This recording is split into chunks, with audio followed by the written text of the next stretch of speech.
Truck drivers, man, you guys shit. People, this is my philosophy in life. You disagree, don't agree. Live underneath your means. This is why I recommend it, but people don't. Like I said, we live in a society where they buy a big house, have lots of kids, and then, they don't live underneath their means. Shit happens and they stressed out, ready to commit suicide. Okay? The only thing I would say, I was watching this video of this young lady. She got laid off. She worked for the U.S. She had company had an account with the U.S. Postal Service, and obviously the U.S. Postal Service account closed. Right? It closed. This mind you why I say this. I ain't collected a check in a month. Okay, I live underneath my means, bro. Okay, I ain't collecting a check a month. I was supposed to collect a check this week, but I didn't. But whatever, whatever. I live underneath my means. I don't live, I live underneath my means. This just is what it is. I don't give a fuck how you say it, how you want to talk it. It really don't matter. But live underneath your means. But anyway, get back to this story. A lady got laid off. She's a truck driver, right? From Lockup Man channel. She got laid off. And I'm like, and then she's stressing out, doing DoorDash and shit. I would never go back to DoorDash and Uber. Like, seriously. No, I wouldn't. Seeing my truck paychecks, would never go back to Uber or DoorDash. No, because your car may break down doing that shit, and plus you spending your gas money. So really, overall, technically, I'm in way more of a profit zone. Like, and then I would, if I couldn't find a local job, should I just gotta do OTR for a minute or whatever, and get that money? Versus no, unless I had something else like I've tried before. No, Trucking, what nobody tells you is just that, like, dedicated accounts. Let me get into the nobody talks about. If you want a dedicated account, JB Hunt and Swift and all them hire by zip code. So if you're not in the zip code, let's say where they have a Target or whatever, Home Depot, they won't hire you because you're not in that zip code. Okay, and secondly, you got to have a good record. A lot of the local companies, won't hire you for this, that, or reason, whatever.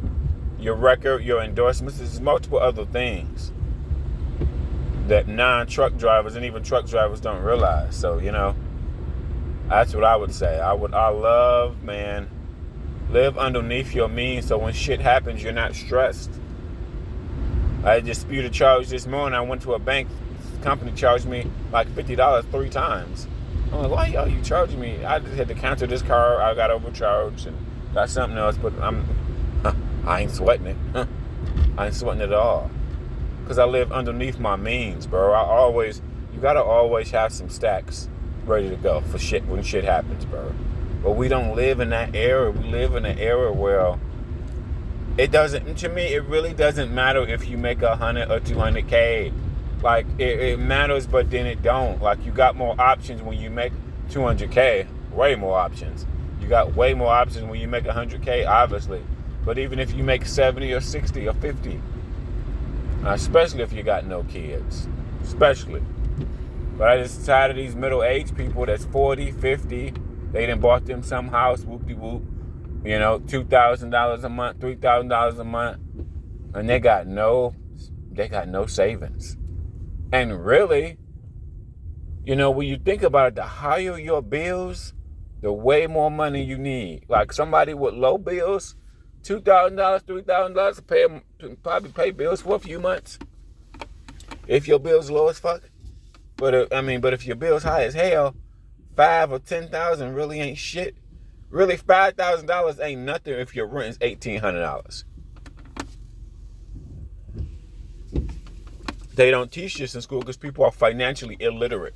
It's not about how many degrees you got, what's your job title, whether you're a man or a woman. And men, you really got to step your game up because a woman has a 30% chance of finding a man and make a lot of money. 30%, not that high, but hey, I know a lot of men paying the mortgages, like I'm saying. Men, you got like a 1% chance, in my opinion, of finding a woman that can pay all the bills. Okay. Very, very slim to none, in my opinion. White, black, Mexican, don't matter. But anyway, I just say that to prove my point. I see people put in a financial bind. Like, even if you buying a truck, don't buy a truck if you don't got an extra $5,000. No, man, no. I've even did it for these carriers, the small carrier. Let's say you're a small carrier, you got 10 trucks. You got 10 to 20 trucks, okay? What's going to happen? They are going to need repair, just a matter of fucking time. So if you got 10 or 20 trucks, you need at least $5,000 off rip in the bank account ready to go for repairs. At all times. I mean, money you can't touch, probably more than that, but I'm just saying 5 stacks just for repairs. Because shit gonna happen and you may need repairs. You know, at least that. More, really, you want to talk about like 10 grand. You good at all times. Or at least 8, depends on how many trucks you got. You need like at least 2,000 or 1,000 per truck. 1,000 to 2,000 per truck. That's a good way to go. So in case some shit happens, you good. A driver quit on you, you got to get that bitch towed. Think about mega carriers. A driver quit or get the truck impounded. They quit. They gone about their business to another company. Meanwhile, that truck then got impounded. Or it didn't got towed. You think that don't happen to people like Swift, JB Hunt, pretty much any mega carrier? They got thousands of trucks, so they always got to have money on hand. They probably got 20,000 on hand at all times. Just think about that. Think about that. Once you learn about trucking, the more you learn, the more you like, oh, like some companies don't pay shit. You know why? Because they keep a more and more profit to themselves. They doing business at scale. Like Pam don't be wanting to pay shit, but they doing business at scale, bro. They're not losing. You may think they losing, but they not losing. They keeping money in case some shit happens.